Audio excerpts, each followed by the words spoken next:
विद्यार्थी मित्र, या अगोदरच्या तासांतून आपण संत चोखामेळा यांच्या अभंगांचा अभ्यास केला आहे. आता आपण या तासापासून पुढे वैचारिक साहित्याचा अभ्यास करणार आहोत, त्याविषयीचे विवेचन करणार आहोत. या पहिल्या तासामध्ये आपण वैचारिक साहित्य म्हणजे काय हे समजून घेणार आहोत, म्हणजेच वैचारिक साहित्याची संकल्पना समजून घेणार आहोत. मित्रहो, वैचारिक साहित्य या शब्दाचा अर्थ तुम्हाला कळतो आणि साहित्य या शब्दाचा अर्थ जिथे ज्याच्या संदर्भात तो वापरला जातो त्यानुसार तो बदलतो, पण तुम्हाला इथे अपेक्षित अर्थ काय आहे हे तुम्हाला कळू शकतं असं गृहीत धरून मी पुढचे विवेचन करतो. अर्थात इथे साहित्य म्हणजे लेखन किंवा वाङ्मय वगैरे याच अर्थानं तो शब्द वापरलेला आहे आणि तो तुम्ही इथे त्याच अर्थानं समजून घ्याल, गृहीत धराल असं अपेक्षित धरूनच मी पुढचे विवेचन करतोय. मित्र, वैचारिक हा जो शब्द आहे हा शब्द साधित रूपातला आहे. म्हणजे विचार या मूळ शब्दाला ईक हा प्रत्यय लागलेला आहे आणि ईक हा प्रत्यय लागून वैचारिक असं त्याचं रूप झालेलं आहे. असं रूप होत असताना विचारमधला जो पहिला वी आहे तिथं जो ई आहे त्या ईचा अय झाला आहे. ज्या पद्धतीनं इतिहास या शब्दाचा ऐतिहासिक असं रूप होतं किंवा या शब्दाचं रूप तशा पद्धतीनं होतं, तसं या विचार शब्दाचा वैचारिक असा शब्द झालेला आहे किंवा हे रूप झालेलं आहे. म्हणजेच मूळ शब्द काय आहे तर मूळ शब्द विचार हाच आहे. मित्र हो, याचा अर्थ असा किंवा मला तुम्हाला हे सांगायचं आहे की आता आपण इथे मुळात विचार या शब्दाचाच विचार करणार आहोत, वैचारिक या शब्दाचा नाही. वैचारिक हा शब्द साधित रूपातून आलेला आहे. आपण पहिल्यांदा विचार म्हणजे काय हे समजून घेऊ, मग आपल्याला वैचारिक साहित्य म्हणजे काय हे समजून घेता येईल किंवा त्याविषयी बोलता येईल. ठीक आहे. आता पहा, विचार म्हणजे काय या शब्दाचा अर्थ पाहत असताना विचार या शब्दाचे पर्याय शब्द पहा. विचार या शब्दाचे पर्याय शब्द जे आहेत ते असे. विचार या शब्दाला पर्याय शब्द म्हणून आपण विवेक, तारतम्य, समंजसपणा, सारासार विचार, तर्क असे शब्द पर्यायी शब्द म्हणून वापरत असतो. त्याचबरोबर तुझा विचार काय आहे वगैरे असं जेव्हा आपल्याला म्हणायचं असते तेव्हा हे तुझा हेतू काय आहे, तुझी इच्छा काय आहे, इरादा काय आहे, बेत काय आहे, संकल्प काय आहे, तुझा अभिप्राय काय या अर्थाने आपण वापरतो. म्हणजे हेतू, इच्छा, इरादा, बेत, संकल्प, अभिप्राय इत्यादी जे शब्द आहेत ते शब्दसुद्धा विचार या अर्थाने येतात, परंतु विवेक या अर्थाने मात्र येत नाहीत, हे आपण लक्षात घेतलं पाहिजे. म्हणजे इथे तुमचा विचार काय आहे अशा विचारण्यातून हे शब्द आलेले असतात. तर इथे आपण आता पहिल्यांदा तुमच्या पुढे मी स्पष्ट करेल की आता आपण इथे विचार या शब्दाला पर्याय शब्द विवेक आहे असं गृहीत धरून, म्हणजे विवेक आणि विचार हे दोन्ही शब्द समानार्थीच आहेत असं गृहीत धरून इथे विवेचन करणार आहोत. जेव्हा आपल्या विवेचनामध्ये एखाद्या ठिकाणी विचार आला असेल किंवा एखाद्या ठिकाणी विवेक असा शब्द आला असेल तरी दोन्ही शब्दाचा अर्थ एकच असं आपल्या विवेचनापुरतं इथे गृहीत धरायचं. ठीक आहे. आता मित्र हो, विवेकवादाची मांडणी करताना एक अशी मांडणी केली जाते की विवेकवाद म्हणजे सर्वोच्च मानवी ज्ञान किंवा प्रमाण ज्ञान किंवा संशयातीत सत्य किंवा बुद्धी या मनशक्तीपासून कळालेले अंतिम सत्य अशा पद्धतीची एक मांडणी विवेकवादाची मांडणी करताना केली जाते. म्हणजे विवेकवाद कशाला म्हणायचं हे सांगत असताना असं म्हटलं जातं की विवेकवाद म्हणजे मग ते सर्वोच्च मानवी ज्ञान आहे, प्रमाण ज्ञान आहे, संशयातीत जिथे संशयाला जागाच नाही असं ज्ञान आहे किंवा सत्य आहे किंवा अंतिम सत्य आहे अशा पद्धतीची मांडणी केली जाते. म्हणजे विवेकवाद कशाला म्हणायचं ते याला म्हणायचं. मित्र हो, विवेकवादात विवेक हा शब्द आहे. वाद हा जर शब्द उत्तरपदी असणारा वाद हा जर आपण बाजूला केला तर विवेक हा शब्द आहेच मुळात. तेव्हा इथे विवेकवादाची मांडणी करताना ज्या पद्धतीनं मांडणी केली जाते की अंतिम सत्य आहे किंवा ते सर्वोच्च मानवी ज्ञान आहे, संशयातीत असं सत्य आहे वगैरे, तर त्या अर्थानं आपण इथे विवेक हा शब्द घेणार नाही, हेही तुमच्या लक्षात असू दे. कारण त्या अर्थानं आपल्याला घेता येणार नाही. त्या हे जे अर्थ आहेत किंवा ह्या ज्या कल्पना आहेत अंतिम सत्य वगैरे त्या फार तर गणितामध्ये लागू पडतात. त्या गणितीय संज्ञा तिथे अंतिम सत्य असते आणि गणितातलं जे सत्य असते ते सत्य सार्वकालिक असते आणि सार्वत्रिक असते. म्हणजे काळ बदलला म्हणजे गणितातलं सत्य बदलत नाही, गणितातले प्रमेय बदलत नाहीत, किंवा ठिकाणं बदलले म्हणून गणितातलं प्रमेय बदलत नाही. त्यातलं जे सत्य आहे ते सत्यच असते, तुम्ही कुठेही जा, आणि ते अंतिम असते, सर्वोच्च असते वगैरे, आपण अशा पद्धतीचं म्हणू शकू. पण आपण हे लक्षात घेतलं पाहिजे की भाषा असेल, साहित्य असेल, इतिहास, संस्कृती, धर्म, सामाजिक व्यवस्था किंवा सामाजिक जीवन वगैरे वगैरे या ज्या गोष्टी आहेत, याच्याबद्दल आपण जे विधानं करत असतो किंवा याच्याबद्दल आपण जी नवी मांडणी करत असतो, ही नवी मांडणी अंतिम असं काही नसते. ही नवी मांडणी त्या त्या माणसाच्या आकलनाशी संबंधित असते, त्याचबरोबर ती त्या त्या टप्प्यावरची मांडणी असते, ती अंतिम नसते. विशेष म्हणजे ती सार्वकालिक आणि सार्वत्रिक सुद्धा नसते. म्हणजे नीतीच्या कल्पना इथे भारतामध्ये आपण ज्या मांडू, त्याच कल्पना तिकडे अमेरिकेमध्ये किंवा पाश्चात्य राष्ट्रामध्ये लागू असतात किंवा तशाच पद्धतीने त्या कल्पना स्वीकारल्या जातात, असं काही नसते. किंवा जीवनविषयक जी मूल्य असतात, ती मूल्ये आजपासून 500 वर्षांच्या पूर्वी जी होती तीच जीवन मूल्ये आजही आहेत का, तर तुम्हाला तसं दिसणार नाही, हे बदललेलं दिसेल. मित्र हो, इथे गणितीय पद्धतीनं विवेक या शब्दाचा विचार करता येणार नाही. इथे आपण अंतिम वगैरे असं काही सत्य सांगत नसतो. या क्षेत्रामध्ये म्हणजे भाषा, साहित्य वगैरे जे असतील, इतिहास असेल, संस्कृती असेल, किंवा नीतिव्यवस्था असेल, धर्मव्यवस्था असेल, सामाजिक व्यवस्था असेल, याबद्दलची जी नवी मांडणी असते, विवेकाच्या आधारावरचं जे नवविश्लेषण असते, ते विश्लेषण किंवा नवं मांडणं, नवी चिकित्सा, ही सतत चालणारी प्रक्रिया आहे. अंतिम वगैरे असं नाही, सतत चालते प्रक्रिया. इथे एखादी गोष्ट सांगितली आणि आता संपलं असं होत नाही. आणि कोणतीही सांगितलेली गोष्टी सार्वत्रिक नसते, ही सतत चालणारी गोष्ट आहे आणि वेगवेगळ्या लोकांच्या मतांतरांना वाव असणारी बाब आहे. तेव्हा इथे गणितीय पद्धतीनं आपल्याला मांडणी करता येणार नाही, किंवा विशिष्ट माणसाचं विशिष्ट म्हणणं हे अंतिम सत्य आहे असं म्हणता येणार नाही. ही प्रक्रिया सतत चालणारी आहे आणि या प्रक्रियेमध्ये आपण अधिक चांगल्याच्या आणि अधिक सत्याच्या जवळ जाण्याचा आपण प्रयत्न करत असतो, हे आपण लक्षात घेतलं पाहिजे. दुसरं म्हणजे मित्र, आपण हेही लक्षात घेतलं पाहिजे की मानवी जीवनाशी संबंधित असणारे हे जे घटक आहेत, मग भाषा असेल, साहित्य असेल, इतिहास असेल, संस्कृती असेल, धर्मव्यवस्था असेल, सामाजिक जीवन वगैरे असेल, या सगळ्याचा विचार आपण मानवी हिताच्या संदर्भात करत असतो, माणुसकीच्या संदर्भात करत असतो. म्हणजे इथे केवळ अंतिम काहीतरी सत्य सांगायचं आहे आणि संपलं असं नाहीये. या सगळ्या विषयाचा विचार आपण माणुसकी आणि मानवी जीवनाचं सुख या पातळीवर किंवा या गोष्टी गृहीत धरून करत असतो किंवा त्याच्यासाठीच करत असतो. म्हणजे इथे जो विवेक मांडायचा आहे किंवा जी चिकित्सा करायची आहे किंवा ज्याला आपण वैचारिक वगैरे लेखन म्हणतो, ते वैचारिक लेखन करायचं आहे, त्या लेखनाच्या पाठीमागे हेतू काय आहे, तर मित्र हो, हेतू हा आहे की मानवी जीवन अधिक सुखी व्हावं, मानवी जीवन अधिक विवेकी व्हावं, मानवी जीवनातलं इथलं जे भौतिक जगणं आहे ते भौतिक जगणं अधिक संपन्न व्हावं आणि मानवाच्या पुढच्या ज्या पिढ्या आहेत त्या पुढच्या पिढ्यांना अधिक संपन्न जीवन जगता यावं, त्यासाठी त्यांना एक जीवनाचा मार्ग सापडावा, दिसावा. ह्या कितीतरी गोष्टी इथं गृहीत धरलेल्या आहेत. म्हणजे इथे 2 अधिक 2 बरोबर 4 करायचं नाही किंवा काहीतरी सांगून संपवायचं नाही, या सगळ्या गोष्टी गृहीत आहेत. आणि म्हणून इथे गणितीय पद्धतीनं विवेक आपण समजून घेणार नाही, तर हे सगळे संदर्भ लक्षात घेऊन आपण विवेकाची मांडणी करत असतो. हे सगळे संदर्भ लक्षात घेऊन आपण विश्लेषण करत असतो, चिकित्सा करत असतो आणि मानवी जीवनाला अधिक उपयुक्त अशी नवी मांडणी करत असतो.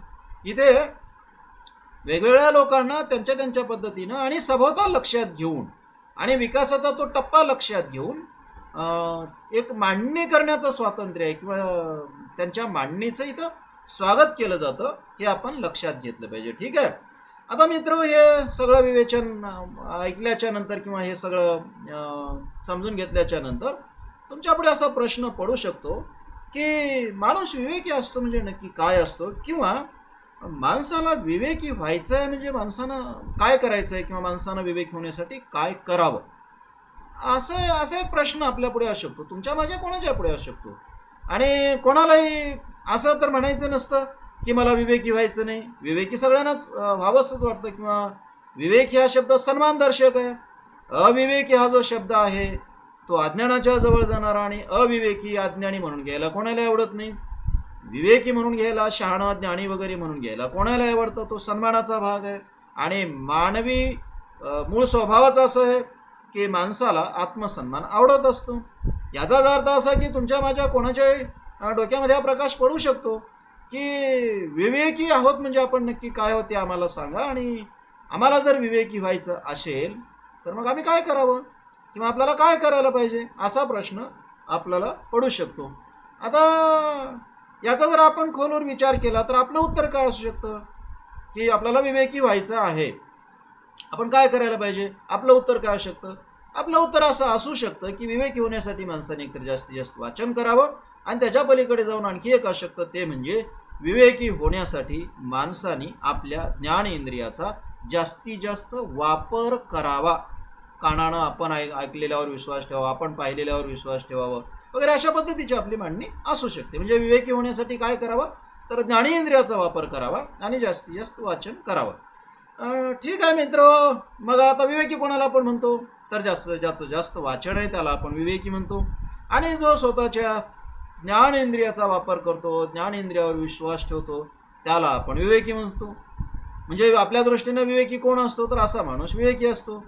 मित्र हो, हा अविवेकी असतो, अज्ञानी असतो असं मला म्हणायचं नाही, पण विचारवंताने विवेक हा तिथेच असतो असं म्हटलेलं नाही.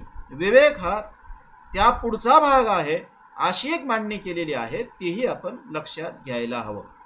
विवेक काय असतो असं हे सांगत असताना रावसाहेब कसबे यांनी एक मांडणी केलेली आहे, ती मांडणी मी तुमच्या पुढे ठेवतो आणि मग पुढचं विश्लेषण आपण करू. तुम्हाला ती मांडणी पडते का पहा.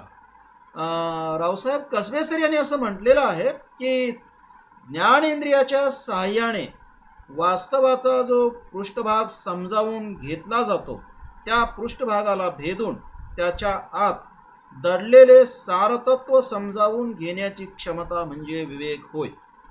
आता मित्र, रावसाहेब कसबे यांची ही जी मांडणी आहे ती मांडणी जर आपण लक्षात घेतली तर केवळ आपण आपल्या ज्ञानेंद्रियाचा वापर करतो म्हणजे आपण शहाणे आहोत असं म्हणता येईल का, हा आपल्या पुढचा प्रश्न आहे. कारण रावसाहेब कसबे यांनी ज्ञानेंद्रियांना जाणवते ते सत्य असतेच असे नाही, सत्य त्या पलीकडे लपलेले असते आणि ते सत्य जाणून घेण्याच्या क्षमतेला विवेक म्हटलेलं आहे.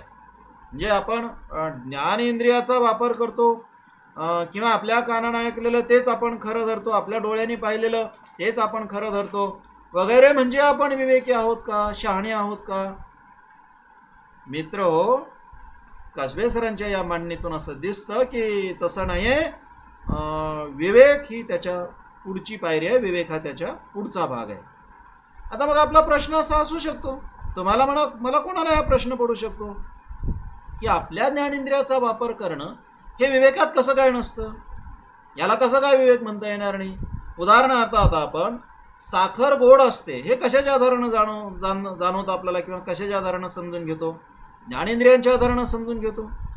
आपल्याला जीभ हे जिभेवर साखर टाकल्याच्या नंतर जीभच आपल्याला सांगू शकते की ही साखर गोड आहे, आणि ते सत्य असते, साखर गोड असते आणि जीभ आपल्याला सांगते. म्हणजे ज्ञानेंद्रियाचा, जिभेचा वापर करून आपण साखरेविषयीचं एक ज्ञान मिळवू शकतो. मग हे ज्ञान नव्हे का. आता पहा, मीठ खारट असतं हे कशाच्या आधारानं आपण समजून घेतो, ज्ञानेंद्रियाच्याच आधारानं समजून घेतो. किंवा आपल्याला आपले चिखलात पाय बुडतात किंवा माणूस चिखलामध्ये बुडतो हे कशाच्या आधारानं आपण समजून घेतो, आपला पूर्व अनुभव असतो. आपल्यापुढे प्रश्न असा असतो मित्र की मग ज्ञानेंद्रियाच्या साहाय्यानं समजून घेतलेलं हे सत्य किंवा पूर्वानुभवातून समजून घेतलेलं हे सत्य, याला विवेक म्हणता येणार नाही का. हे ज्ञान नव्हे का? आता कोणाला प्रश्न पडू शकतो, पण त्याचं उत्तर जर आपण शोधायला लागलो आणि त्याचा जर नीट विचार करायला लागलो, खोला जाऊन विचार करू लागलो, तर मित्र हो, आपल्याला असं दिसून येतं की विवेक इथे नसतो. त्याचं कारण असं की तुम्हाला साखर गोड आहे हे कळालं, मीठ खारट आहे हे कळालं. हे जे तुम्हाला कळालेलं आहे ते कळणं म्हणजे तुम्हाला माहिती कळणं आहे. इथे विचार करण्याचा कुठे संबंध आहे? आपण कुठे विचार करतोय? म्हणजे जिभेनं आपण साखर खातो, आपल्याला कळतं की साखर गोड आहे. आता साखर गोड आहे विचार करायची काय गरज आहे? कळालं ना आपल्याला. इथे विवेकाचा कुठे संबंध येतो? किंवा मीठ खाल्याच्या नंतर मीठ खारट आहे हे कळते, जीभ तुम्हाला ही माहिती पुरवते. इथे माहिती पुरवली आहे, तुम्हाला ती माहिती कळालेली आहे. इथे तुम्ही विचार कुठे केलेला आहे? आणि विचार करण्याची गरज काय? गरजच नाही ना. किंवा तुम्ही 4-2दा जर चिखलामध्ये पाय दिला, बुडालात, चिखलामध्ये फसलात, तर पूर्वानुभवातून तुम्हाला आपोआप कळते की अरे अशा पद्धतीचं जर काय असेल, चिखल असेल, तर तिथे आपण बुडत असतो किंवा पाय फसतात. इथे विचार करण्याचा कुठे संबंध आहे? इथे कुठे विवेक येतो? मित्र हो, आपल्याला जे वाटत होतं किंवा आपल्याला जे वाटतं की ज्ञानेंद्रियाचा वापर म्हणजे केवळ विवेक नव्हे, ज्ञानेंद्रियाचा वापर अपेक्षित आहे विवेकाच्या प्रक्रियेमध्ये, पण ज्ञानेंद्रियाचा वापर म्हणजे विवेक होय का? या विवेचनातून आता आपल्याला असं उत्तर द्यावं लागतं की अरे नव्हे, आपलं काहीतरी चुकते आहे. म्हणजे ज्ञानेंद्रियाचा वापर केला म्हणजे आपण विवेकी झालो असं म्हणता येणार नाही. याचा अर्थ मग विवेक आणखी वेगळी गोष्ट आहे का? मित्र हो, वेगळी गोष्ट आहे. दुसरं म्हणजे पहा की जिभेला गोड लागलेली साखर गोडच असते, पण मग जे डोळ्याला दिसते ते सत्यच असते का? पहा आता काय उदाहरणं पहा. लोक ज्याला देव म्हणतात ती मूर्ती डोळ्याला दिसते, तो आपण समजतो तसा देव असतो का की मूर्ती असते? डोळ्याला दिसते ना. लोक त्याला म्हणतात हा देव आहे, शेंदूर लावलं तुम्हाला दिसत असेल, दिसते, लोक त्याला देव म्हणतात. आता त्या डोळ्याला दिसते. जसं जिभेला साखर गोड आहे हे कळतं, ज्ञानेंद्रियांच्या मार्फत आपण समजून घेतलो, डोळा ही ज्ञानेंद्रिय आहे.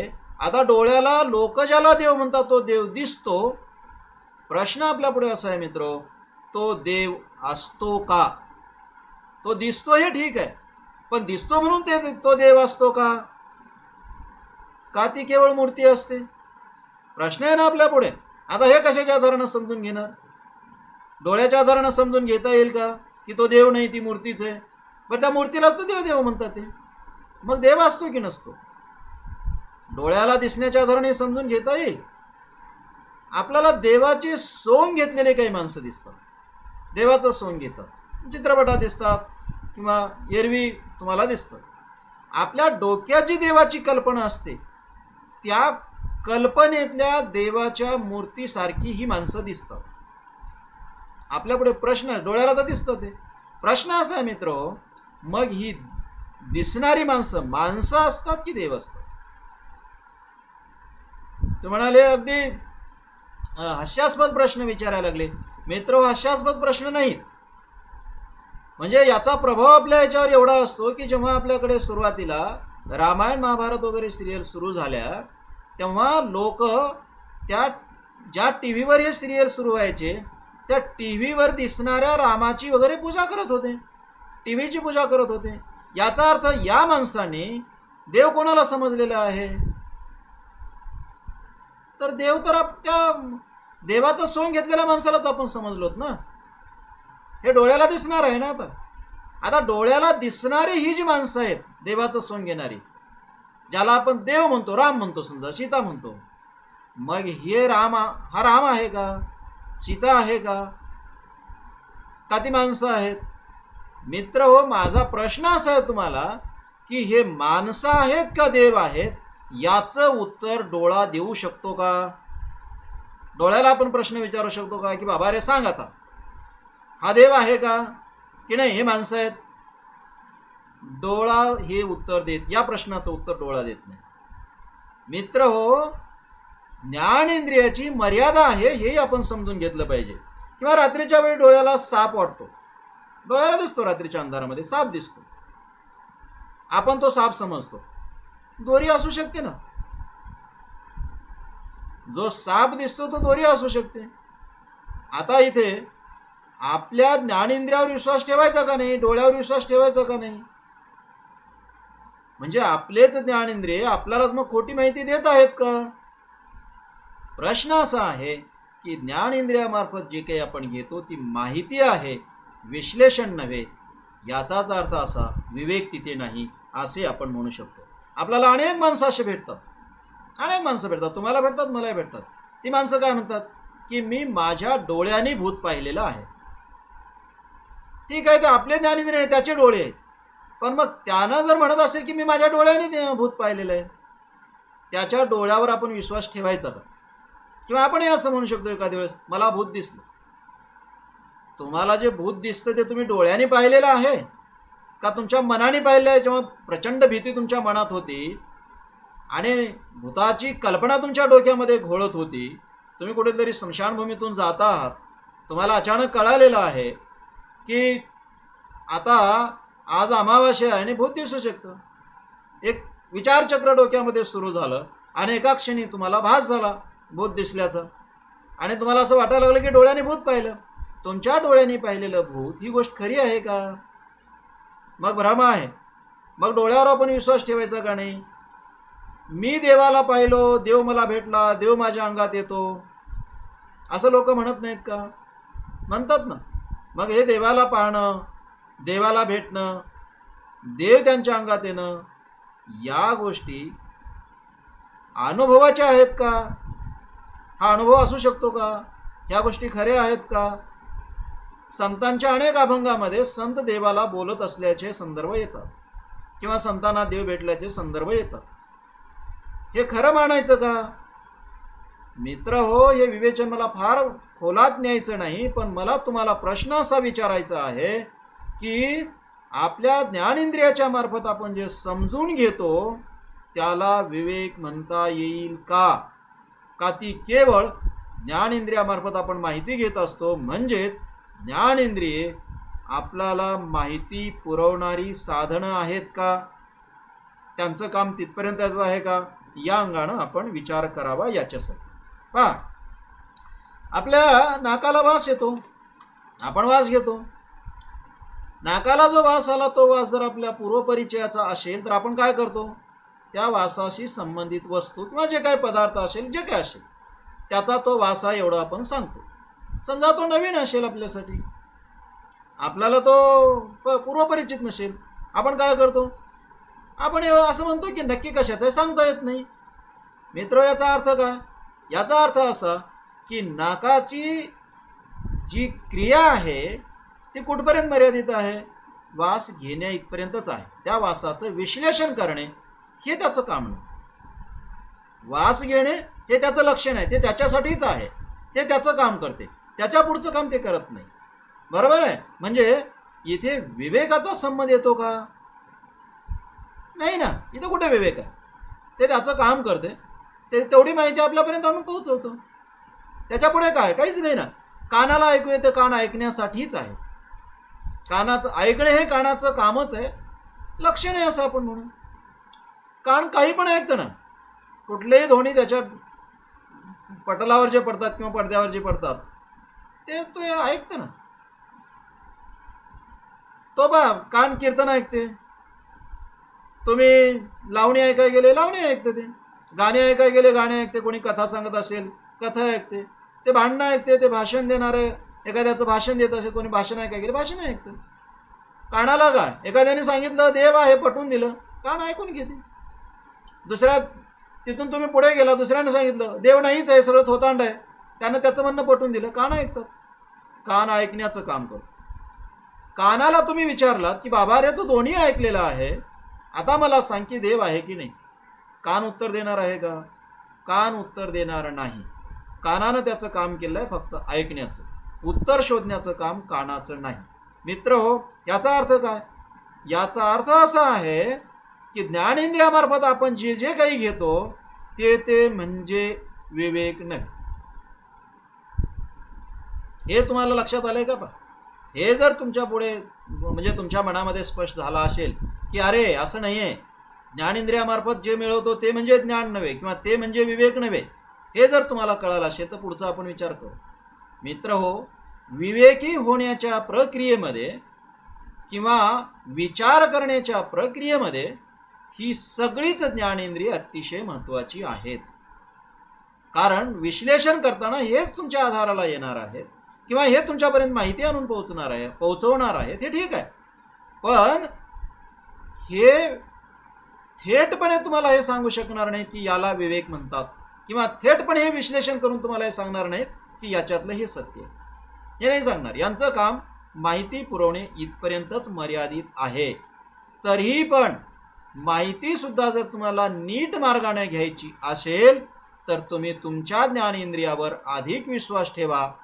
लोक म्हणतात म्हणून काही खरं समजू नका, लोकांचं काही ऐकू नका. तुम्हाला स्वतंत्रपणे ज्ञानेंद्रिय दिले तर त्याचा तुम्ही स्वतंत्र वापर करा, अधिक गांभीर्याने वापर करा, हे ठीक आहे. पण ज्ञानेंद्रियामार्फत येणारी माहिती म्हणजे ज्ञान असं नाही, असंही म्हणावं लागतं. याचाच अर्थ असा मित्र, ज्ञानेंद्रिय ही माहिती मिळवण्याची माध्यम आहेत. मिळालेल्या माहितीचं विश्लेषण करणं हे त्याचं काम नव्हे. याचा दुसरा अर्थ असा की विवेकाचा ज्ञानेंद्रियाशी थेट संबंध नाही, म्हणजे इथे विवेकाचा प्रारंभ होत नाही. मग विवेकाचा थेट संबंध कुठे आहे? मित्र हो, विवेकाचा थेट संबंध आहे तो विचार करण्याच्या क्षमतेशी, म्हणजेच विचार करण्याची प्रक्रिया जिथे घडते त्याच्याशी संबंधित आहे. याचा सरळ अर्थ असा आहे मित्रो की विवेकाचा संबंध मेंदूशी आहे. विवेकाचा जन्म कुठे होतो, उदय कुठे होतो, तर मेंदूत होतो. ही तुम्हाला माहिती पुरवणारी माध्यम आहे, ज्याला आपण ज्ञानेंद्रिय म्हणतो. ठीक आहे, पहा तुम्हाला पटत असेल तुम्ही तुमच्या पद्धतीने विचार करू शकता, पण मला असं वाटते की विवेकाचा संबंध थेटपणे आपल्या मेंदूशी आहे. याचा अर्थ काय? याचा अर्थ असा मित्र, आपण जेव्हा काही पाहतो, आपण जेव्हा काही ऐकतो, आपण जेव्हा कशाचा अनुभव घेतो, तेव्हा ही सगळी प्रक्रिया घडत असताना पाहिल्याच्या नंतर, ऐकल्याच्या नंतर, कशाचा अनुभव घेतल्याच्या नंतर जे आहे ते जशाला तसं न स्वीकारता, म्हणजे ऐकलेलं समजा आपण खरंच मानलं, पुढची प्रक्रिया होत नाही.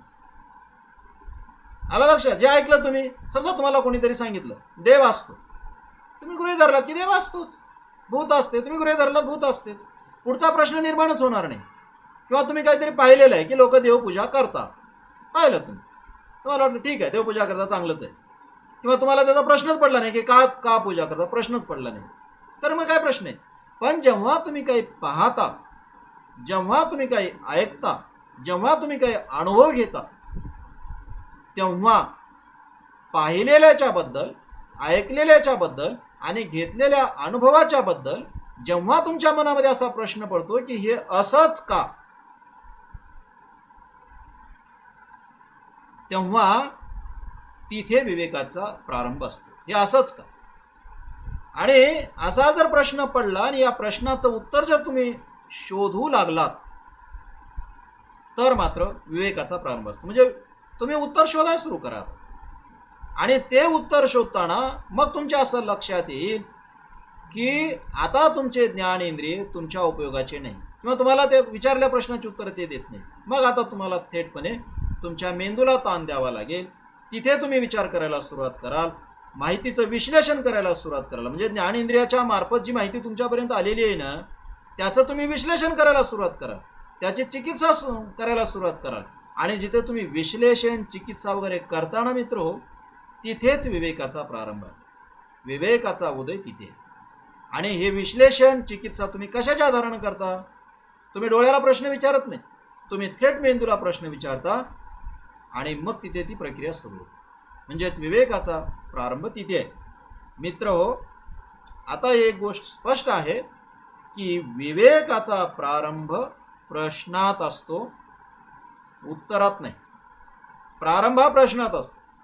ज्याला जास्तीत जास्त प्रश्न पडतात आणि जो प्रश्नाची उत्तरं शोधतो तो विवेकी. म्हणजे आपण जे याच्या अगोदर प्रश्न विचारलेला आहे की विवेकी व्हायचं असेल तर काय करावं? मित्र हो, विवेकी व्हायचं असेल तर जे जे तुम्ही अनुभव घेता, जे जे तुम्ही पाहता, जे जे तुम्ही ऐकता, त्याच्याबद्दल तुमच्या मनामध्ये प्रश्न निर्माण झाले पाहिजे. कारण विवेकाचा उगमच प्रश्नात आहे. आणि प्रश्न निर्माण झाल्याच्या नंतर तुम्ही उत्तरं शोधली पाहिजे. कुठलाही विवेकी माणूस शंका घेत असतो.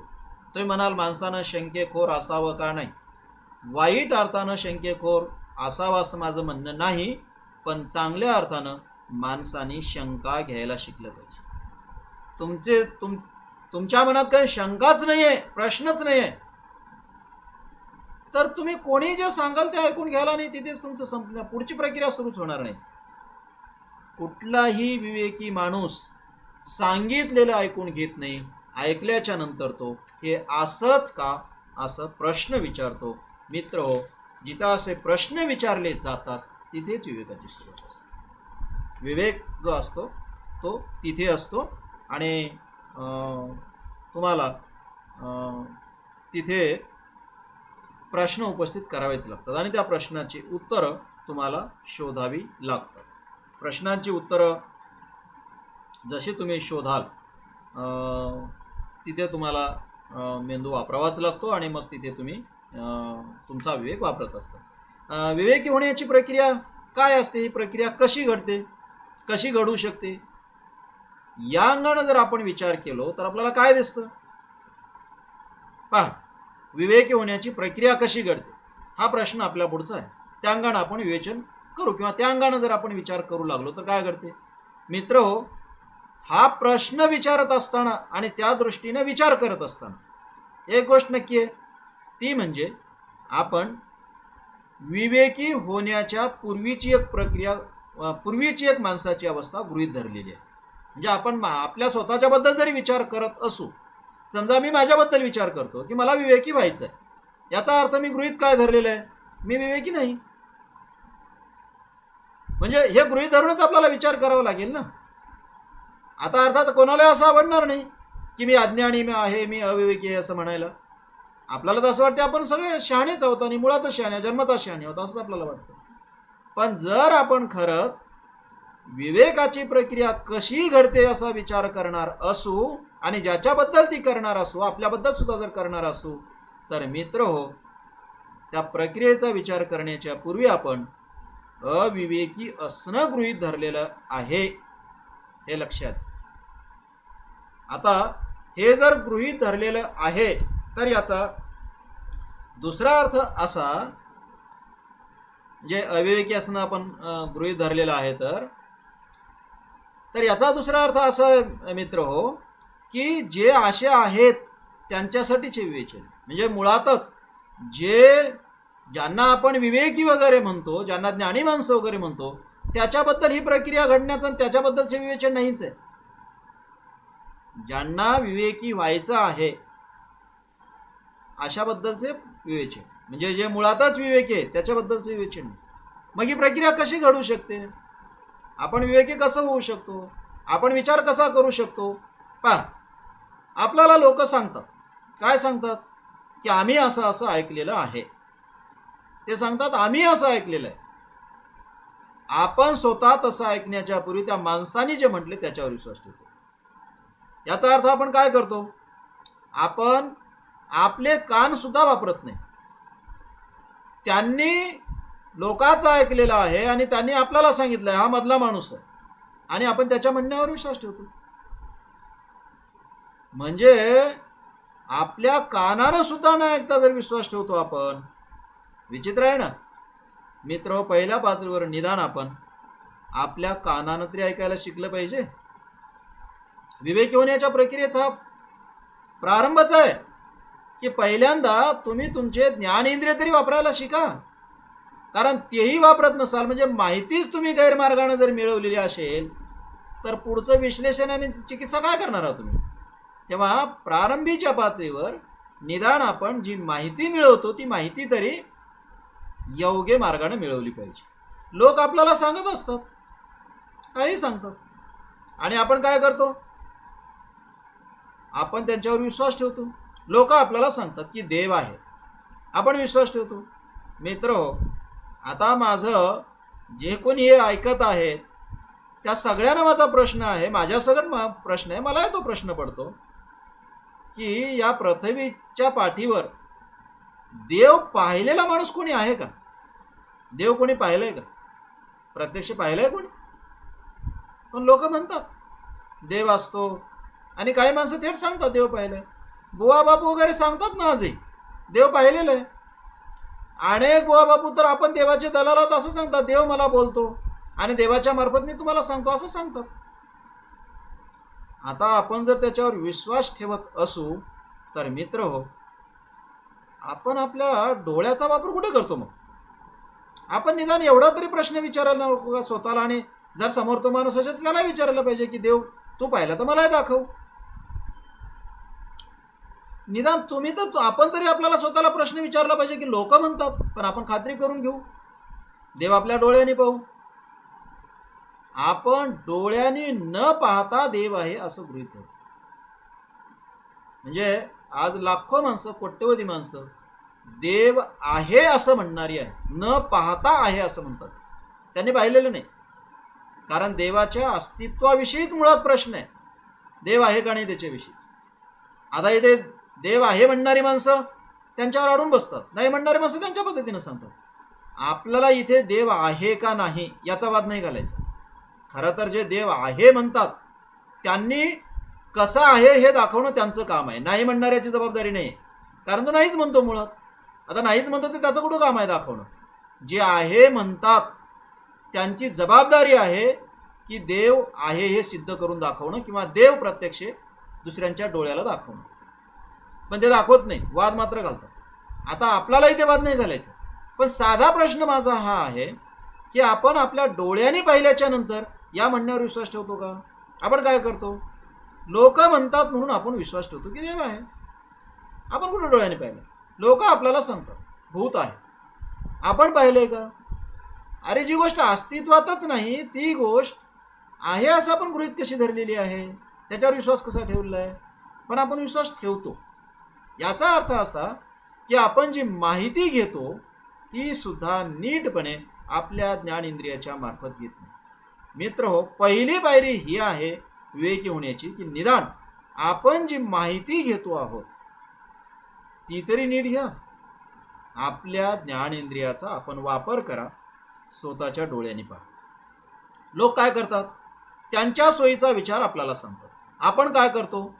त्यांच्या सोयीचा सांगितलेला विचार आपल्या हिताचा म्हणून आपण घेतो. लोकांनी त्यांच्या हिताचा विचार सांगितला आणि आपण आपल्या हिताचा म्हणून स्वीकारला. आता इथे कुठे म्हणजे ज्ञानाचा संबंध आहे? स्वतःचा विचारच नाही ना. मला असं म्हणायचं आहे की पहिल्यांदा आपण आपला तरी विचार करा. आपण तोही जर करणार नसू तर मग कसं आपण विवेकी होऊ? विवेक होण्याची पहिली पायरी ही आहे की निदान आपण विचार तरी करायला शिकावं. लोकांनी आपल्याला सांगितलं की दान द्या, दान दिल्याच्या नंतर तुम्हाला पुण्य मिळते. आता हे कोणी सांगितलं? दान घेणाऱ्या माणसाने सांगितलं. आता ज्या माणसाने दान घेतलेलं आहे आपल्याकडून त्या माणसाचा फायदा झाला, त्याला दान मिळालं ना. पण त्यानं सांगितलेला हा विचार तुम्ही तुमच्या हिताचा म्हणून स्वीकारला, कारण तुम्हाला असं वाटलं की आपल्याला पुण्य लाभतं.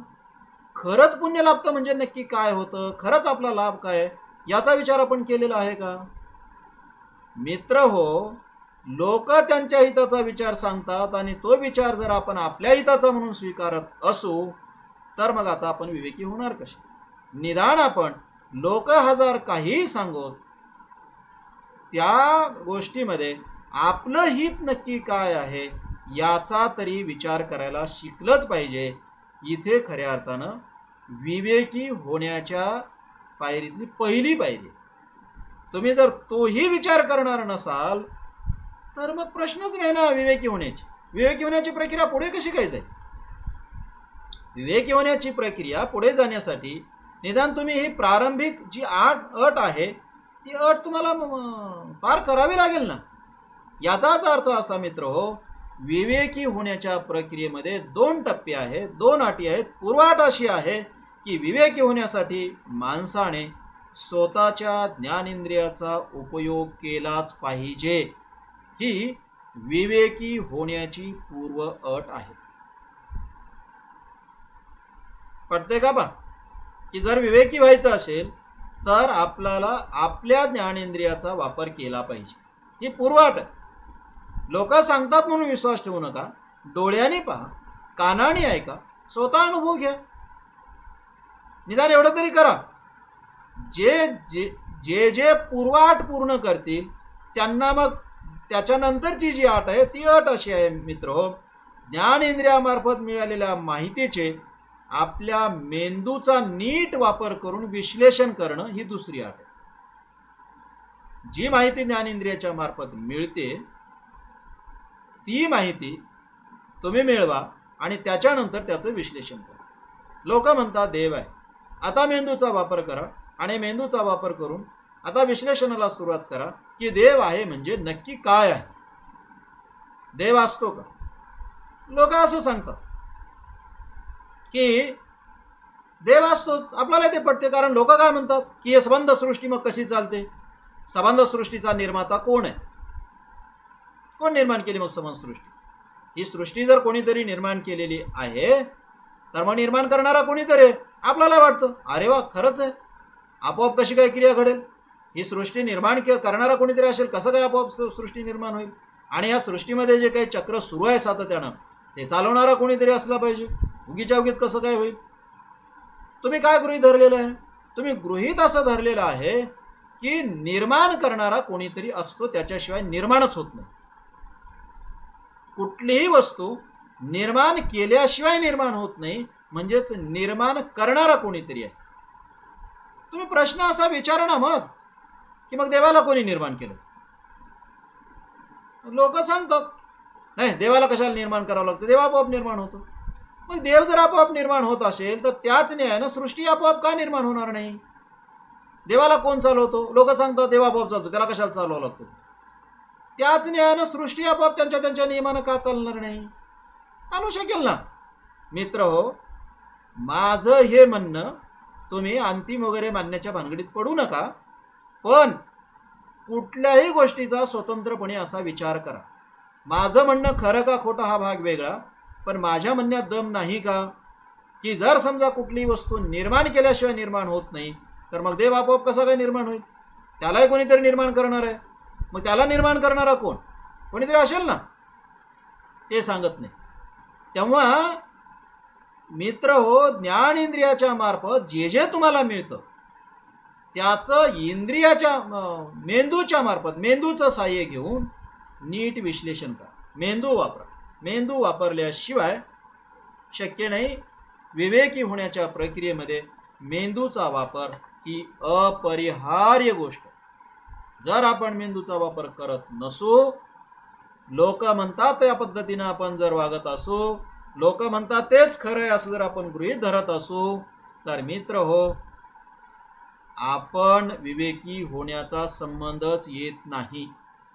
विवेकी होण्यासाठी किमान पातळीवर आपला मेंदू आपण वापरला पाहिजे आणि तो वापरण्यासाठीच असतो. याचाच अर्थ असा, विवेकाशी संबंधित दोन महत्त्वाच्या बाबी आहेत. जर विवेकी व्हायचं असेल किंवा विवेकाची प्रक्रिया घडते कशी असा जर तुम्ही प्रश्न विचारत असाल तर दोन बाबी महत्त्वाच्या आहेत. ते म्हणजे पहा, विवेकी असण्याच्या किंवा विवेकी होण्याच्या प्रक्रियेत व्यासंग महत्त्वाचा असतो. व्यासंग महत्त्वाचा असतो म्हणजे काय असते, वाचन महत्त्वाचं असते. ज्या विषयावर तुम्हाला बोलायचं आहे किंवा जो विषय समजून घ्यायचा आहे त्याच्यावर आतापर्यंत इतरांनी काही संशोधन केलं असेल, काही लेखन केलं असेल तर ते समजून घेणं आवश्यक असतं. व्यासंग महत्त्वाचं आहे. पण मित्र हो, व्यासंगापेक्षाही दुसरी गोष्ट अधिक महत्त्वाची. व्यासंग महत्त्वाचाच आहे, त्याला नाकारण्याचं काही गरज नाही.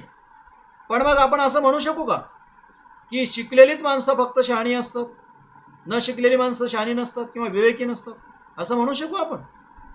बिलकुल नाही. तांड्यावरचा वाडीतला कुठलाही एखादा व्यक्ती शहाणा नसतो का? म्हणजे संत गाडगे बाबा हे न शिकलेले होते म्हणून ते अज्ञानी होते असं आपण म्हणू शकू का? असं नाहीये. पण याचा अर्थ वाचू नये किंवा वाचण्याबद्दल व्यासंगी असण्याबद्दल नकारात्मक दृष्टी असावी असं मात्र नाही. व्यासंग आवश्यक आहे, ठीक आहे. ते माणसं त्यांच्या पद्धतीनं मौखिक परंपरेनं ज्ञान समजून घेतच असतात. तेव्हा व्यासंग महत्त्वाचाच आहे. तो मौखिक स्वरूपाचा असो किंवा तुम्ही लिखित परंपरेत आलेल्या ग्रंथाचं वाचन करून असो, काही असो, व्यासंग महत्त्वाचा आहे. त्याच्याकडे निदान नकारात्मक दृष्टीनं पाहू नका. पण मित्र हो, केवळ इथेच विवेकाचा प्रारंभ होत नाही. तर आपल्याला जे जे प्रश्न पडतात ते प्रश्न केवळ त्याची उत्तरं, जे प्रश्न पडतात त्याची उत्तरं केवळ पुस्तकात न शोधता त्याची उत्तरं जेव्हा आपण मेंदूला कामाला लावून शोधू लागतो, तिथे तुमच्या विवेकाची सुरुवात होते. म्हणजे निव्वळ पुस्तकामध्ये शोधण्यानं आपण विवेकी हो असं नाही, तर विवेकाचा जन्म मेंदूत असतो याचं भान सातत्यानं ठेवलं पाहिजे. ज्याला याचं भान आहे आणि जो आपल्या मेंदूचा परिपूर्ण वापर करतो, क्षमतेनं वापर करतो, तो विवेकी होतो किंवा विवेक होण्याची ती सुरुवात आहे असं आपण म्हणू शकू. आणि दुसरी बाब अशी आहे मित्र हो, की विवेकामध्ये विनय अपेक्षित आहे. तो विनयशील असला पाहिजे, नम्र असला पाहिजे. म्हणजे विवेकी होण्याच्या प्रक्रियेमध्ये तुच्छता अपेक्षित नाही आहे. म्हणजे संबंध जगाला तुच्छ लेखणं किंवा मगरूर असणं अपेक्षित नाही. विवेक अपेक्षित आहे, विनयशीलता विनय अपेक्षित आहे, विनयशीलता अपेक्षित आहे, नम्रता अपेक्षित आहे. पण मित्र हो, परंपरेचा प्रभाव बिलकुल अपेक्षित नाही. केवळ प्रभाव नाही. म्हणजे आपल्यापेक्षा मोठ्या माणसाने काहीतरी सांगितलं आणि आपण ते खरंच धरलं, आता कुठे विवेक होण्याचा प्रश्न नाही आहे. मग तो मोठा माणूस कोणी असो, आजोबा असतील, आई वडील असतील, कोणी असतील, आपल्यापेक्षा मोठा किंवा नात्यानं आपल्यापेक्षा श्रेष्ठ शिक्षक असतील, कोणी असेल समजा, म्हणून जर केवळ तुम्ही त्यांचं खरं मानत असाल तर मित्र, याचा अर्थ असा आहे की तुम्ही शब्दावर विश्वास ठेवणारे किंवा शब्द प्रामाण्यवादी आहात. आणि शब्द प्रामाण्यवादी असणारा माणूस किंवा शब्द प्रामाण्यवादी असणारी भूमिका ही विवेकी होण्याच्या प्रक्रियेतला एक मोठा अडसर आहे. तिथे विवेकी होत आहे.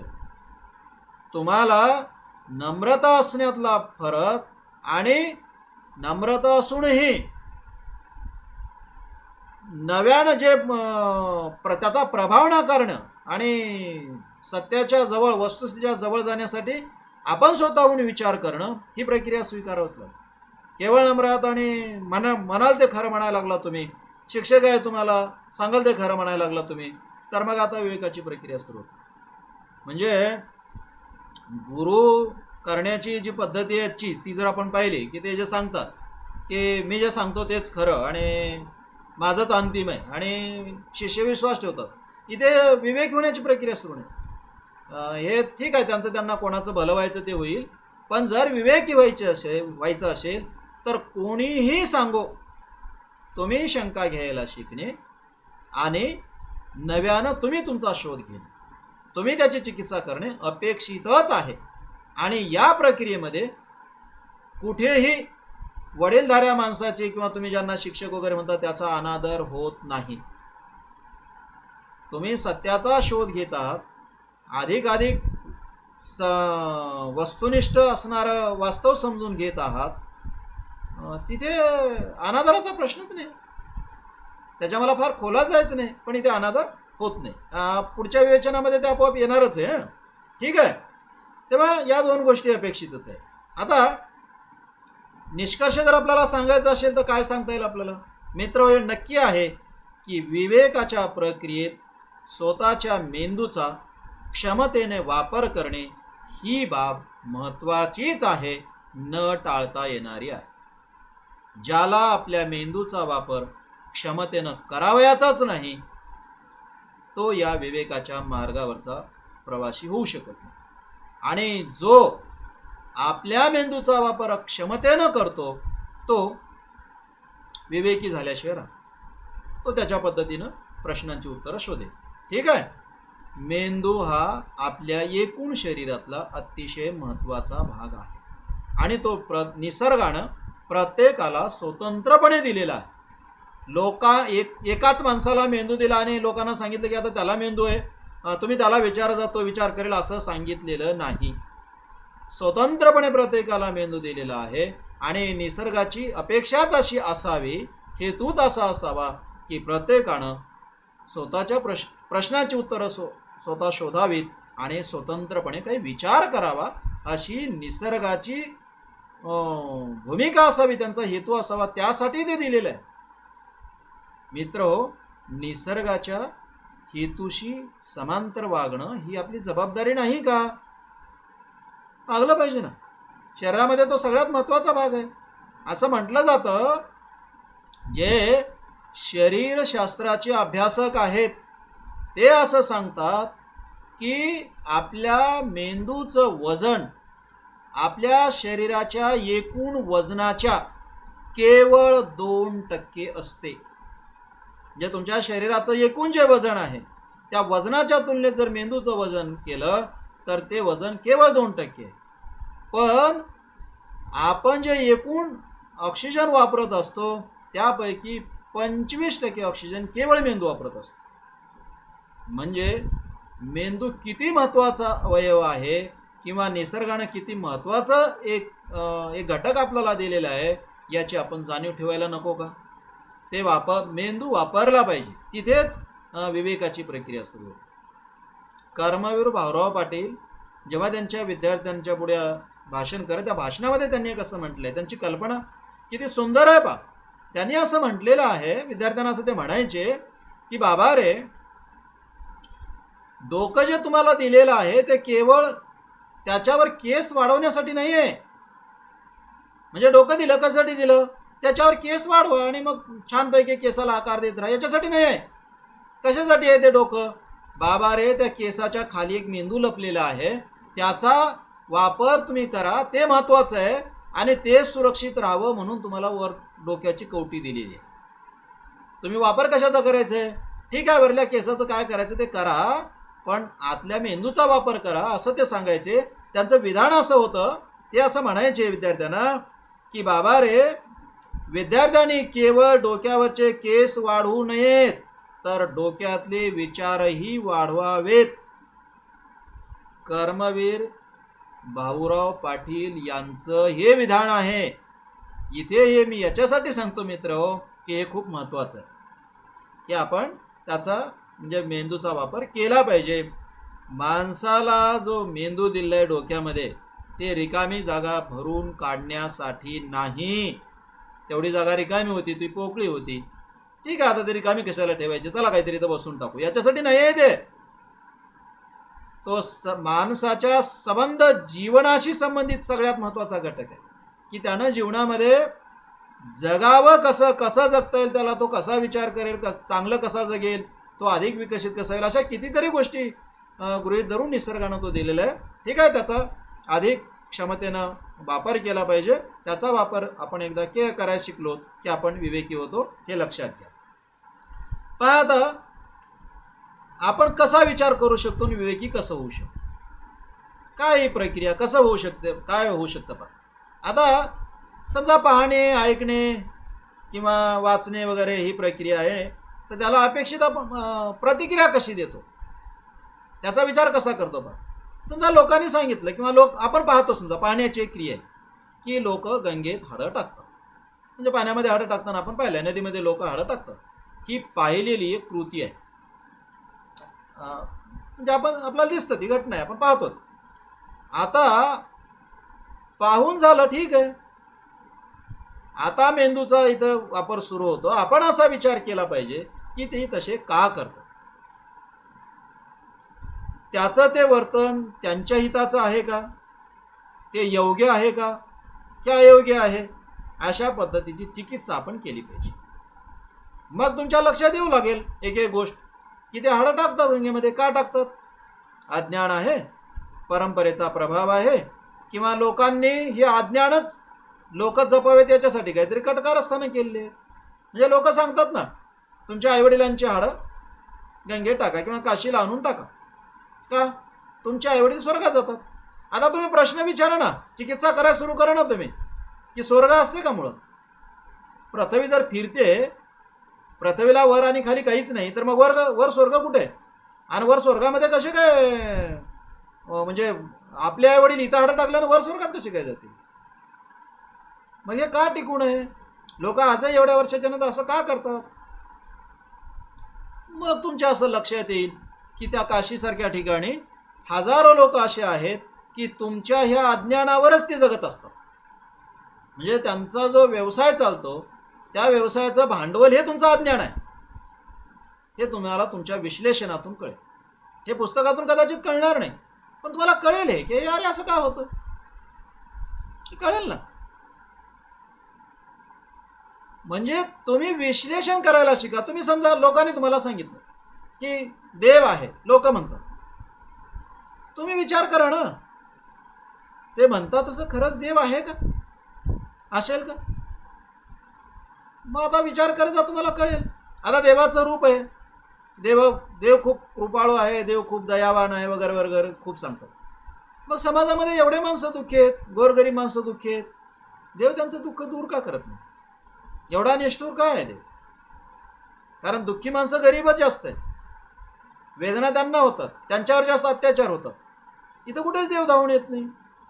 तुम्ही एखाद्या अंध विद्यालयाच्या समोर जाऊन एक 10 मिनिटं 15 मिनिटं थांबा. तुम्ही त्या अंध विद्यालयातून बाहेर पडलेले मुलं जे एकमेकाच्या मदतीने तिथं फिरतात ना, त्यांच्याकडे 5-10 मिनिटं तुम्ही पहा, मग तुम्हाला कळेल.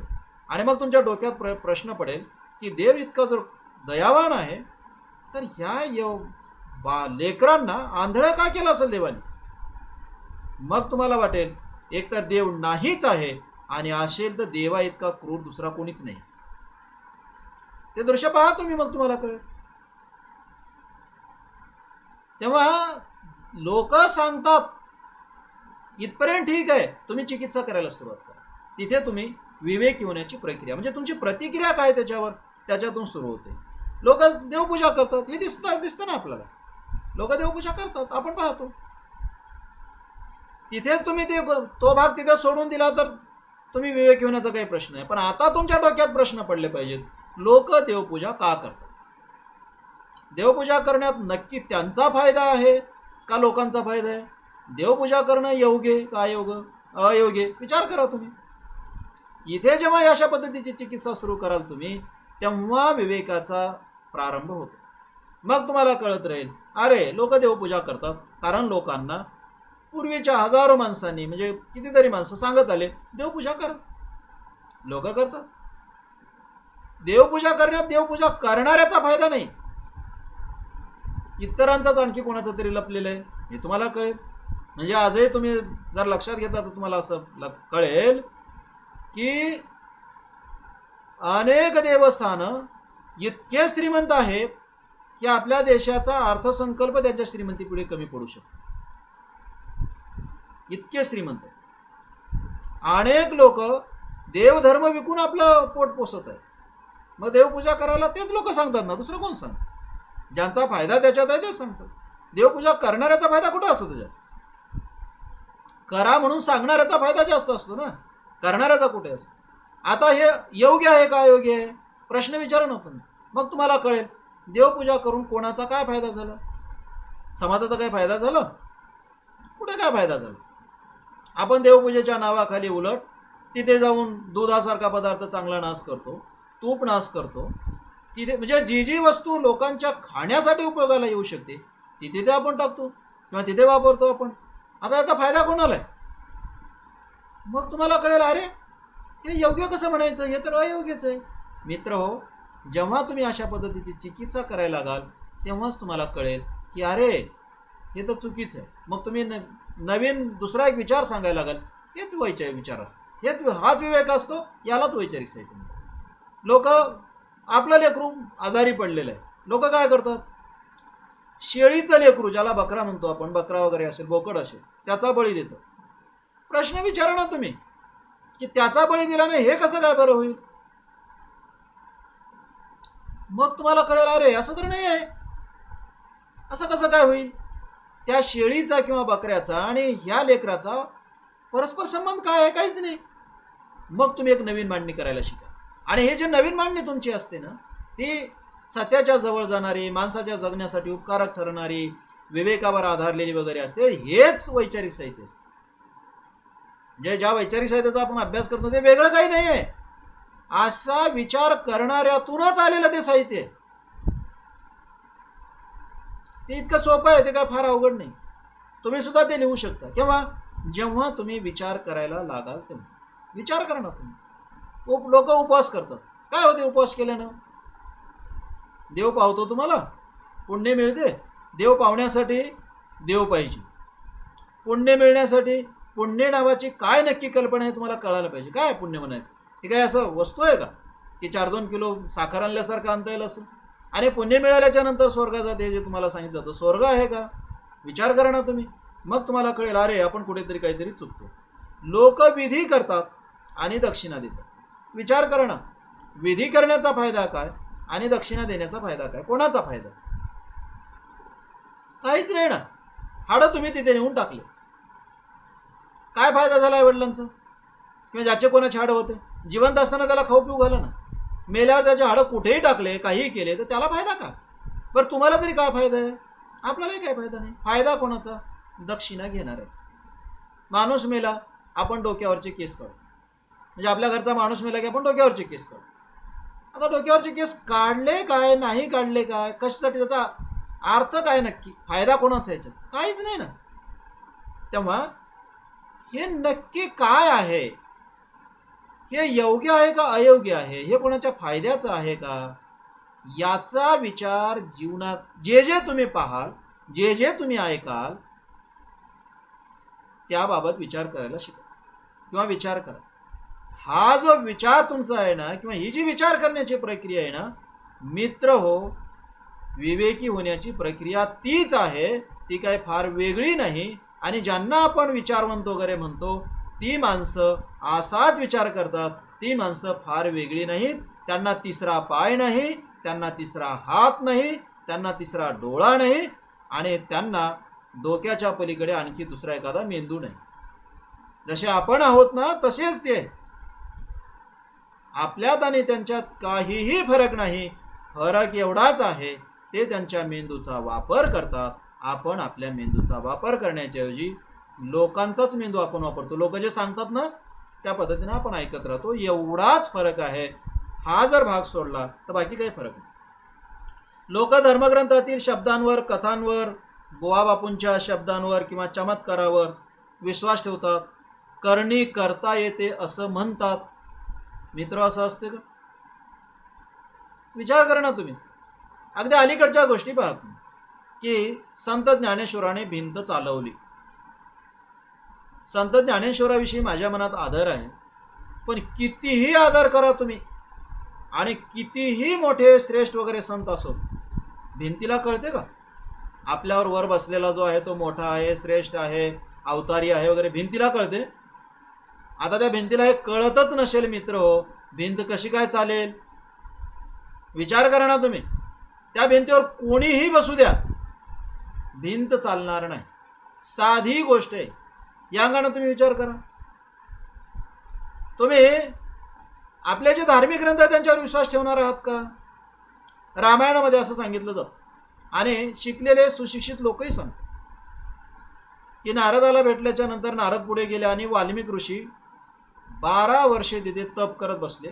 तिकडून जेव्हा नारद परत आले तेव्हा त्या ऋषींवर, त्या ऋषीच्या अंगावर वारूळ चढलेलं होतं. नारदांनी काय केलं? आपल्या शिष्यांच्या हस्ते ते वारूळ उकरून काढलं आणि मध्ये वाल्मिक ऋषी सापडले. शिकलेले माणसं सांगतात. साधा प्रश्न आहे ना. माणूस म्हणजे काही वाळवी आहे का? त्या भूतामध्ये राहायला किंवा मातीच्या घरात राहायला वाळवी येतो? बरं, माणूस बिना खाता पिता किती दिवस जगेल? किती दिवस राहू शकेल तो? त्याला काही लिमिट आहे का नाही? आता लिमिट असेल तर 12 वर्ष कसा काय जगेल? मग तुम्ही आता ग्रंथावर विश्वास ठेवणार आहात का? मित्र हो, कुठल्याही धर्माचा, कोणताही कितीही पवित्र वगैरे धर्मग्रंथ असो, त्याची चिकित्सा करायला शिका. त्याची चिकित्सा करा, विश्लेषण करा. तिथेच तुम्ही विचारी होता. आणि कितीही मोठा आणि कुठलाही बुवा बापू असो, कोणाच्याही शब्दांवर विश्वास ठेवू नका. स्वतः विचार करायला शिका. आता लोक करणी करतात, याच्यावर विश्वास ठेवतात. करणी करता येईल का? तुम्ही चिकित्सा करा ना, मग तुम्हाला कळेल की अरे असं तर काही करता येणार नाही. म्हणजे एखाद्या चिंकाच्या केलेल्या बाहुलीच्या अंगामध्ये सुया खुपसल्यामुळे ज्याच्या नावानं त्या सुया खुपसल्या त्याला त्रास होतो, ही गोष्ट कशी काय खरी म्हणायची? किंवा लिंबू जे असतं त्या लिंबूमध्ये जर सुया खुपसल्या तर ज्याच्या नावानं त्या खुपसल्या त्या माणसाला वेदना होतात, हे कसं काय खरं म्हणायचं? विचार करा ना तुम्ही. जेव्हा तुम्ही विचार करायला लागाल मित्र हो, तेव्हा तुम्हाला कळेल की अरे हे काहीतरी वेगळे. मग तुम्हाला हेही कळेल की अरे यालाच तरी विचार म्हणतात. जेव्हा तुम्ही हा विचार करायला लागाल ना, तेव्हा तुम्हाला वैचारिक साहित्य म्हणजे काय हे नक्की सांगण्याची गरज राहणार नाही, तुम्हाला स्वतःलाच कळेल. आपल्याला हे का सांगावं लागतं? मित्र हो, आपण विचार करत नाही म्हणूनच सांगावं लागतं. जिथे अशा पद्धतीनं विचार करण्याची प्रक्रिया सुरू होते तिथे माणसाचं विवेकी होणं सुरू होते. आणि ही जी तुमची विचाराची प्रक्रिया आहे, ज्या ज्या घटकांच्या बद्दल तुम्ही असा विचार करताना ते विचार करणं, तुम्ही जर त्या विचार करण्याला शब्दरूप दिलं तर ते तुमचं साहित्य आहे. आणि ते साहित्यच वैचारिक साहित्य. वैचारिक साहित्य काय फार वेगळं आहे का? ते काय आकाशातून पडते? आकाशातून वगैरे काही पडत नसते. आणि ते काय वेगळे माणसं लिहित नसतात. जीवनातल्या घटकांच्या बद्दल मेंदू वापरून चिकित्सा करताना, ती चिकित्सा करत करत जे लिहितात ना, किंवा चिकित्सा करून जे लिहितात, नवा जो एखाद्या घटकांचा अन्वयार्थ लावतात, एखाद्या व्यवहाराचा मानवी जगण्याचा अन्वयार्थ लावतात, ते त्यांचं साहित्य म्हणजेच वैचारिक साहित्य असते, वेगळं काही साहित्य नसतं. आता हे जर सगळं तुम्हाला कळालं असेल तर मित्र हो, मग तुम्हाला वैचारिक साहित्य म्हणजे काय हे नक्की सांगता येईल. ते का फार अवघड आहे का? फार अवघड नाही. अवघडात न जाता जर तुम्हाला साधी याची व्याख्या करायची असेल तर काय करता येईल? काही नाही. वरील प्रमाणे चिकित्सा ज्या साहित्यात असते त्या साहित्याला वैचारिक साहित्य म्हणतात. ही व्याख्या चुकीची वाटते का तुम्हाला? सोपी आहे ना. जर अवघडात तुम्हाला जायचंच नसेल, फार शब्दछल करायचा नसेल, तर साधी गोष्ट आहे. वरील आतापर्यंत जे आपण विवेचन केले ना त्या पद्धतीप्रमाणे, म्हणजे वरील प्रमाणे चिकित्सा किंवा विश्लेषण ज्या साहित्यात असते त्याच साहित्याला वैचारिक साहित्य म्हणतात. कळतं? ठीक आहे. अशा पद्धतीची एक व्याख्या करता येते. आणखी बा, जर समज तुम्हाला आणखी वेगळी व्याख्या, वेगळ्या शब्दात अर्थ तोच आहे, आशय तोच आहे, एक वेगळी व्याख्या पहा. जो सभोवतालाकडे गांभीर्याने आणि विविध दृष्टीने पाहतो, स्वतःच्या मेंदूचा वापर करून सत्य जाणून घेतो आणि ते सत्य हिमतीने आपल्या लेखनात मांडतो, ते त्यांचे विवेकी लेखन म्हणजेच वैचारिक साहित्य असते. ही व्याख्या येते लक्षात? पुन्हा एकदा तुम्हाला वाचून दाखवतो पहा. जो सभोवतालाकडे गांभीर्याने आणि विविध दृष्टीने पाहतो, स्वतःच्या मेंदूचा वापर करून सत्य जाणून घेतो आणि ते सत्य हिमतीने आपल्या लेखनात मांडतो, ते त्यांचे विवेकी लेखन म्हणजे वैचारिक साहित्यच असते. कळते तुम्हाला? ही एक व्याख्या. ठीक आहे. सभोवतालाकडे तुम्ही गांभीर्यानं पहा, सभोवताल नीट समजून घ्या. तुम्हाला जे ज्ञानेंद्रिय दिले त्याच्या माध्यमातून समजून घ्या. समजून घेतल्याच्या नंतर त्याचं विश्लेषण तुम्ही तुमच्या मेंदूचा वापर करून करा. लोक सांगतात ते नका ऐकू, आपल्या मेंदूचा वापर करा. जे तुमच्या हाती आलेलं आहे, जे सभोवतालाचं तुमचं निरीक्षण आहे, सभोवतालामध्ये जे जे तुम्हाला दिसते, मग त्यात खूप गोष्टी असतील, मानवी व्यवहार असेल, खूप काही जे काही असेल त्या सगळ्याचं विश्लेषण करा. तुम्हाला एक तुमच्या हाती एक सत्य लागेल, सत्य सापडेल. तुम्हाला काहीतरी म्हणायचं आहे, तुम्ही काहीतरी म्हणू शकता, तुम्ही काहीतरी नव्यानं सांगू शकता, हे नक्की होईल. आता हे झाल्याच्या नंतर तुमच्या हाती लागलेलं सत्य किंवा तुम्हाला कळालेलं सत्य हिमतीने सांगायला शिका, लिहायला शिका. मग ते सत्य जर तुम्ही हिमतीनं लिहिलात तर तुम्ही जे लिहिलात ना ते वैचारिक साहित्यच असते. ठीक आहे. आता तुम्ही मला प्रश्न विचाराल की मग असं कोणाला लिहिता येते का? लेखक कोणाला होता येते का? मित्र, ज्याला वाचता येते त्याला लिहिता येते. लिहिण्याचं ठीक आहे, सरावानं ते लिहिता येतं. थोडं विस्कळीत असेल, एखाद्याचं थोडं अधिक सुंदर असेल, वाचनीय होईल, तुम्हाला ते लिहिता येतं. पण तुम्ही जर एवढा विचार करत असाल, मेंदू जर वापरत असाल आणि तुम्हाला नवीन काहीतरी सांगा वाटत असेल, सांगण्याची तुमची गरज असेल, एवढी उत्कटता असेल, तर मित्र हो तुम्हाला लिहायला येईल आपोआप. तुम्ही एवढा विचार केल्यावर ना लिहिता येईल. लिहा. आणि लिहिणं हे केवळ लिहिणं सुंदर असते असं नाही, त्याच्यातला आशय खूप महत्त्वाचा असतो. तुमचा आशयच महत्त्वाचा असेल तर ठीक आहे ना, लोक वाचतील. आणि आशय त्याची एक लिहिण्याची पद्धती घेऊन जन्माला येत असतो, तेव्हा ते शक्य आहे. पण पहिल्यांदा आपण विचार केला पाहिजे.